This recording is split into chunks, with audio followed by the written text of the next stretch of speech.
हाँ जी, बिस्मिल्लाहिर्रहमानिर्रहीम। आज का हमारा टॉपिक है प्रेजेंट इंडेफिनिट टेंस। इससे पहले कि हम लेक्चर का आगाज़ करें, मैं आपको बताता चलूँ टेंसेस यानी ज़माने तीन होते हैं। पहला ये है प्रेजेंट, जिसको हम उर्दू में फ़ेल हाल बोलते हैं, और ये होता है मौजूदा ज़माना। दूसरा होता है पास्ट, जिसे हम फ़ेल माजी बोलते हैं, और ये होता है गुज़रा हुआ ज़माना। और तीसरा होता है फ्यूचर, जिसे हम फ़ेल मुस्तकबिल बोलते हैं, आने वाला ज़माना। यानी कोई भी काम है वो यानी कि या तो प्रेजेंट में होता है या माजी में और या आने वाले वक़्त के लिए। क्लियर हो गया। इनकी मज़ीद आगे चार इकसाम होती हैं। बात समझ आइए। जैसे ही हमारा जिसमें एब्रीवेशंस का लेक्चर है उसमें मैंने ये सारी चार इकसाम डिस्कस कर ली थी, और आज हम डायरेक्ट स्टार्ट करेंगे प्रेजेंट इंडेफिनिट टेंस। अब प्रेजेंट इंडेफिनिट टेंस शुरू करने से पहले मैं आपको बताऊं कि टेंसेस की ज़रूरत क्यों पेश आती है। कोई भी ज़ुबान सीखने के लिए हमें उसके रूल्स एंड रेगुलेशंस, जब तक हमें अच्छी तरह से उन पर अबूर हासिल ना हो जाए, हम किसी सूरत में भी सही मानों में उस ज़ुबान को नहीं सीख सकते। क्लियर हो गया।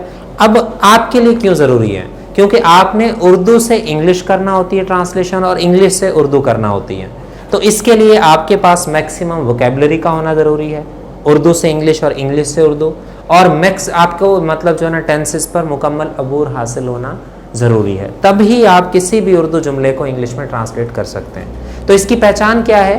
आपको कैसे पता चलेगा कि जुमला किस टेंस का है? उर्दू पहचान है, उर्दू फ़िक्रात के आखिर में ता है, ती है, ते है या ता हूँ वगैरह आता है। कोई भी जुमला जो इस तरह का हो, जैसे मैं कहता हूँ कि वो रोज़ाना अखबार पढ़ता है, धोबी कपड़े धोता है, बच्चा रोता है, वो चाय बनाती है, हम अखबार पढ़ते हैं, वो क्रिकेट खेलते हैं, वो सुबह सवेरे सैर करते हैं, वो तमाम जुमले जिनके आखिर में ता है, ती है, ते हैं, ताहू वगैरह आ जाए, वो कौन से जुमले होते हैं? प्रेजेंट इंडेफिनिट टेंस के। अब इन उर्दू फ़िक्रात को इंग्लिश में ट्रांसलेट करने के लिए आपने क्या करना है? इन दी गई हिदायत पे अमल करना है। क्लियर हो गया। ये मैंने लिखा P.S। अब डेफिनेटली कुछ बच्चों के लिए मतलब ये एक अजीब सी चीज़ होगी कि P.S क्या है। तो आपको मैंने एब्रीवेशंस के लेक्चर में बताया P.S stands for positive sentence. Positive sentence यानी मुस्बत जुमला, और N.S negative sentence, I.S interrogative sentence यानी सवालिया जुमला, और डबल इंटरोगेटिव सेंटेंस D.I.S यानी डबल सवालिया जुमला। इसी तरह से आगे मैंने लिखा पॉजिटिव सेंटेंस हो तो आपने सबसे पहले सब्जेक्ट लगाना है। S for subject. सब्जेक्ट कहते हैं फाइल को, और फाइल होता है काम करने वाला। और V के आगे मैंने वन लिखा, V फॉर वर्ब, और वन से मुराद है वर्ब की फर्स्ट फॉर्म। क्लियर हो गया। अब वर्ब की कितनी फॉर्म्स होती हैं? जैसे मतलब first form, second form, third form और फोर्थ फॉर्म। फर्स्ट फॉर्म को इंग्लिश में प्रेजेंट बोलते हैं, सेकंड फॉर्म को इंग्लिश में पास्ट बोलते हैं, थर्ड फॉर्म को इंग्लिश में पास्ट पार्टिसिपल बोलते हैं, और फोर्थ फॉर्म जिसे आईएनजी वाली फॉर्म कहा जाता है उसे इंग्लिश में प्रेजेंट पार्टिसिपल या जेरेंड बोलते हैं। क्लियर हो गया। तो आपने वर्ब की फर्स्ट फॉर्म लगानी है। उसके बाद इसमें जो सबसे इंपॉर्टेंट पॉइंट हमारे पास है वो है एस या ईएस। यह है एस या ईएस, यानी वर्ब वी के साथ, वी के साथ एस या ईएस का आपने इजाफा करना है। क्लियर हो गया। कैसे करना है अभी हम डिस्कस करते हैं। उसके बाद ओ फॉर ऑब्जेक्ट, R.S का मतलब रिमेनिंग सेंटेंस, और उसके बाद फुल स्टॉप। ठीक, डायरेक्ट हम आते हैं। ये मैंने आपके सामने लिखा, वो रोजाना अपने कपड़े इस्त्री करता है। वो रोजाना अपने कपड़े इस्त्री करता है। अब ये आपके सामने एक ऐसा जुमला है जिसके आखिर में ये देखें ता है, ती है, ते है, ये निशानी मतलब पूरी हो रही है। तो आपने इसको क्या करना है भला? इंग्लिश में ट्रांसलेट करना है। तो अभी मैंने आपको बताया अगर जुमला पॉजिटिव यानी सादा जुमला हो, बिल्कुल सिंपल हो, तो उसको अंग्रेजी में करने के लिए क्या मतलब आपने करना है? सबसे पहले क्या करना है? अब मैंने आपको बताया कि सब्जेक्ट क्या होता है भला? फाइल, और फाइल होता है काम करने वाला। मुझे बताएं जरा इसमें काम कौन कर रहा है? देखें, वो रोजाना अपने कपड़े इस्त्री करता है। कौन करता है? वो। तो वो हमारे पास क्या है? सब्जेक्ट। उसके बाद हमें चाहिए वर्ब। अब वर्ब क्या होता है? फेल। फेल क्या होता है? काम। इसमें काम कौन सा हो रहा है? इस्त्री करना, ये हमारे पास वर्ब है। उसके बाद हमें चाहिए एस, क्योंकि ये तो वर्ब के साथ ही हमने इजाफा करना है। तो आगे हमें चाहिए ऑब्जेक्ट। ऑब्जेक्ट को उर्दू में कहा जाता है मफूल। और मफूल क्या कहलाता है? जिस पर काम हो रहा हो। तो इसमें काम किस पे हो रहा है? कपड़ों पर काम हो रहा है, ये ऑब्जेक्ट है। क्लियर हो गया? उसके बाद हमें चाहिए आर डॉट एस। अगर मैं इस तरह लिख दूं ना आर एस और डॉट, ये बन जाएगा रुपीज, क्योंकि आर के बाद डॉट है, फिर एस के बाद डॉट, ये है रिमेनिंग सेंटेंस, बकिया जुमला। तो बकिया जुमला हमारे पास क्या बना? रोजाना। तो ये देखें ता है, ती है, ये तो हमारे पास थी पहचान। इसी से तो हमें पता चला था कि जुमला प्रेजेंट इंडेफिनिट टेंस का है। और आखिर में हमें चाहिए फुल स्टॉप। उर्दू में फिक्रे के आखिर में ये इख्तितामिया लगा होता है, इसकी इंग्लिश होती है फुल स्टॉप। हमें सारी चीजें मिल गई हैं। अब हमने जस्ट क्या करना है, इसको इस तरतीब से इंग्लिश में लिख लेना। क्लियर हो गया? अब देखें, सबसे पहले हमें क्या चाहिए? वो सब्जेक्ट, ऐसे ही है। मुझे बताएं वो, देखें I we they you, plural noun he she it या सिंगुलर नाउन, इनको हम प्रोनाउंस बोलते हैं। क्लियर हो गया? यहां पे ये एज अ सब्जेक्ट यूज होंगे। कोई भी दुनिया जहान का सेंटेंस होगा वो इन्हीं से स्टार्ट होगा। क्लियर हो गया? और जिस फिक्रे के अंदर सब्जेक्ट ना मिले वो सेंटेंसेस या तो मतलब इट से स्टार्ट होते हैं या देर से स्टार्ट होते हैं। जैसे हम कहते हैं मेरे घर के सामने एक बाग है, there is garden in front of my house. Clear हो गया? तो वो इस तरह से जुमले स्टार्ट होते हैं। तो ज्यादातर जो जुमले हैं उर्दू के इंग्लिश करने के लिए टेंसेस के लिहाज से वो इनमें से किसी एक से स्टार्ट होंगे। आई का मतलब मैं, वी का मतलब हम, अब वो का मतलब क्या है? दे का मतलब क्या है? वो। इसी तरह से देखें ही का मतलब भी वो, शी का मतलब भी वो। अब अंडरस्टूड बात है? यहां से पता चला वो रोजाना अपने कपड़े इस्त्री करता है। तो करता है क्या है? सिंगुलर है, तो ही लगेगा। अगर आता यहाँ पे करती है तो फिर क्या आना था? अगर आता करते हैं तो फिर क्या आना था? दे। तो हम इसको सबसे पहले क्या लगेंगे? वो की इंग्लिश क्या है? ही। लो जी, ही के बाद हमें क्या चाहिए? वर्ब। वर्ब क्या है? इस्त्री करना। इस्त्री करने की इंग्लिश क्या है? प्रेस। अब जिनको आती है वो तो आसानी से कर लेंगे, जिनको नहीं आती, इसलिए मैंने बताया कि उर्दू से इंग्लिश करने के लिए आपके पास मैक्सिमम वोकेबलरी और फॉर्म ऑफ वर्ब्स का होना ज़रूरी है। तब जाके आप उर्दू से इंग्लिश सेंटेंस या पैसेज को कन्वर्ट कर सकते हैं। तो ही प्रेस। प्रेस के बाद हमें चाहिए जी एस या एस का इजाफा। ये है जी वो पॉइंट जिसकी वजह से इस टेंस को प्रेजेंट कम्प्लेक्स टेंस बोला जाता है। इस टेंस को देखें, मैंने शुरू में बताया present indefinite tense, present simple tense, present regular tense, या इसको कम्प्लेक्स टेंस भी बोला जाता है। यानी कि बड़ा पेचीदा सा ये मतलब, ठीक, बड़ा मुश्किल है। क्यों मुश्किल है? इसके अंदर एक ये पॉइंट है जो एस या ई एस वाला है। ठीक है, जब हमने ये सीखा तो हमारे टीचर्स ने बताया कि जिस बच्चे को प्रेजेंट इंडेफिनिट टेंस पे अबूर हासिल हो गया, यूँ समझें कि उसने मुश्किल जो मतलब घाटी थी उसे तय कर लिया। और जिसने पहला टेंस कर लिया अच्छे तरीके से, यूँ समझे उसने एम ए इंग्लिश कर लिया।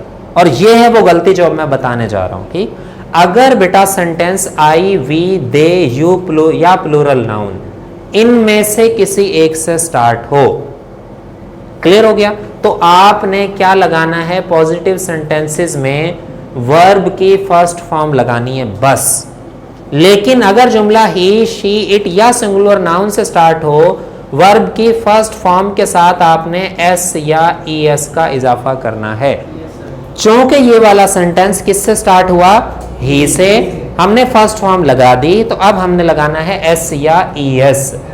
अब अगला देखें, एस लगाएं या ई एस लगाएं, ये है वो पॉइंट। तो इसके लिए बेटा ये मैंने नोट लिखा कि जिन फिक्रात के आखिर में, सॉरी फिक्रात मैंने लिखा है, इसकी जगह पे है जिन वर्ब्स के आखिर में, जिन फॉर्म ऑफ वर्ब्स के आखिर में S C H, S H, double S, X या ओ आए, क्या करना है आपने? ऐसी फॉर्म ऑफ वर्ब्स जिनके आखिर में आपने चेक कर लेना है कि या तो आए C H, double S, X या ओ आए। अगर देखें इसके आखिर में डबल एस आया हुआ है तो वो कह रहा फिर उनके साथ आपने ई एस का इजाफा करना है। अगर इसके साथ ये ना होता, वो कहता अगर इनके इन पांच C H, S H, double S, X या ओ के अलावा कोई और आ जाए और जुमला ही शी इट या सिंगुलर नाउन से स्टार्ट हो, तो फिर आपने एस लगा देना है। अक्सर बच्चे क्या करते हैं, यहाँ गलती ये करते हैं, वो बस ना डायरेक्ट देखते हैं एस, डबल एस आ गया। अब देखें अगर इस ही की जगह पे यहाँ पे दे होता और फिर डबल एस आ जाता तो फिर यहाँ कुछ भी इजाफा नहीं होना था। क्यों नहीं होना था? क्योंकि जुमला दे से, प्लूरल नाउन से, प्लूरल जो है ना प्रोनाउन से स्टार्ट हो गया। क्लियर हो गया। तो सबसे पहला आपने फार्मूला ये जहन में रखना है कि जुमला ही शी इट या सिंगुलर नाउन से स्टार्ट हो, देन एस या इसका इजाफा करना है, और उसके लिए उसूल वो वाला है। अब हमारा सेंटेंस यहाँ तक कंप्लीट हो गया। ही क्या करता है भला? ही प्रेसेस, वो इस्त्री करता है। क्या इस्त्री करता है? ऑब्जेक्ट, अपने कपड़े। His clothes, CLOTHES, his clothes, अपने कपड़े। अगर यहाँ पे दे होता फिर आना था देयर क्लॉथ्स, अगर यहाँ शी होता फिर आना था हर क्लॉथ्स, अपने कपड़े। क्लियर हो गया। इस मतलब सब्जेक्ट या प्रोनाउन के एतबार से यहाँ पे अपने की इंग्लिश खुद ब खुद चेंज हो जाएगी। ठीक हो गया। इसी तरह से देखें, अब अगर मैं CLOTHES लिखा, CLOTHS भी क्या होता है? कपड़े होता है। ES मतलब सिले हुए कपड़े और S अनसिले कपड़े, आप दोनों लगा देंगे ठीक हो जाएंगे। ठीक, वो जाहिर बात इस्त्री वैसे सिले हुए कपड़े ही होते हैं इसलिए ES लगेगा। ठीक है। CLO, वो अपने कपड़े इस्त्री करता है। आगे क्या है? रोजाना। अब रोजाना की इंग्लिश क्या है? एवरीडे नहीं होती, एवरीडे होता हर रोज। अगर बाकायदगी से होता फिर आपने लगाना था रेगुलरली। तो ये क्या है? रोजाना। तो इसके आखिर में क्या आएगा? डेली। और आखिर में आपने इख्तितामिया की जगह पे क्या लगाना है?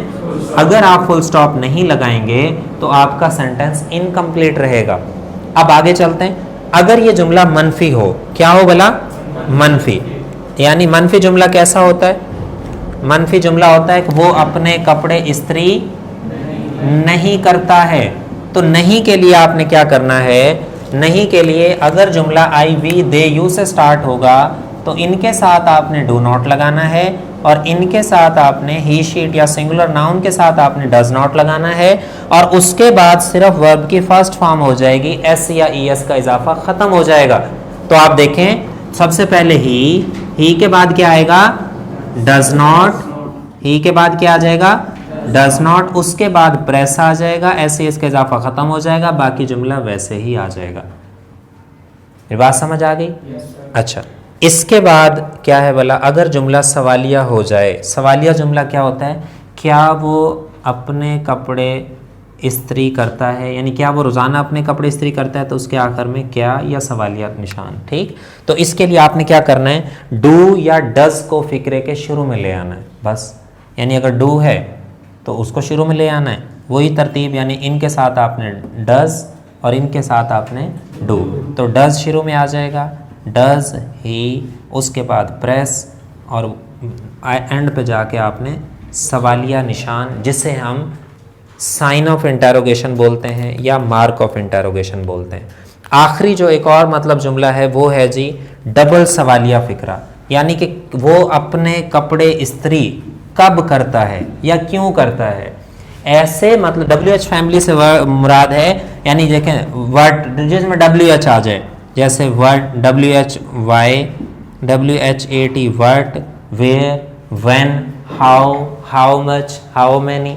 तो इनका तरीकाकार ये होता है, सिर्फ और सिर्फ आपने WH फैमिली वर्ड शुरू में लगाने हैं, बाकी सारी तरतीब यही वाली रहेगी। ठीक है, कब के इंग्लिश शुरू में लगा दो, व्हेन, और उसके बाद सारी तरतीब यही रहेगी। क्लियर हो गया? तो ये था हमारा आज का प्रेजेंट इंडेफिनिट टेंस। ठीक हो गया। मैंने आपको शुरू में बताया कि इसको प्रेजेंट इंडेफिनिट टेंस भी बोला जाता है, प्रेजेंट सिंपल टेंस भी बोला जाता है, और प्रेजेंट रेगुलर टेंस भी बोला जाता है। इससे रिलेटेड किसी भी बच्चे का कोई भी क्वेश्चन है तो वो पूछ ले, अभी इसे क्लियर कर लें और इसकी बार बार प्रैक्टिस करें। क्लियर हो गया? Thank you.